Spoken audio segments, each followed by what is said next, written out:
আমি আপনার দিনী ভাই। এই কথা বলে আপনাকে আমি পরকালমুখী করতে চেয়েছি। এই দুনিয়ার 5 পয়সা দাম নাই।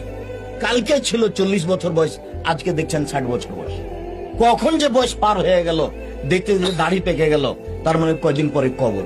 তাহলে কি করলাম জীবনে, কি করেছি?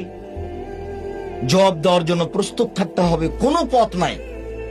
আর পরিস্থিতি এত কঠিন, পরিস্থিতি এত জটিল, আপনাকে আমি কি দিয়ে বুঝাই? পরিস্থিতি কত জটিল, পরিস্থিতি কত কঠিন।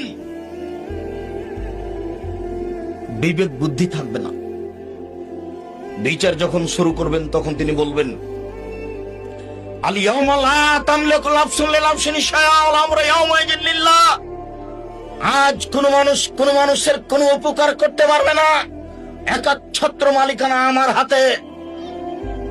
তারপরে তিনি বলবেন, আইনাল জাব্বার আইনাল মুতাকাব্বির, স্বৈরাচারী, স্বেচ্ছাচারী, অহংকারী, বদমেজাজেরা কোথায়? আনা মালিকুল আমলাক, আমি হচ্ছি রাজা ধীরাজ।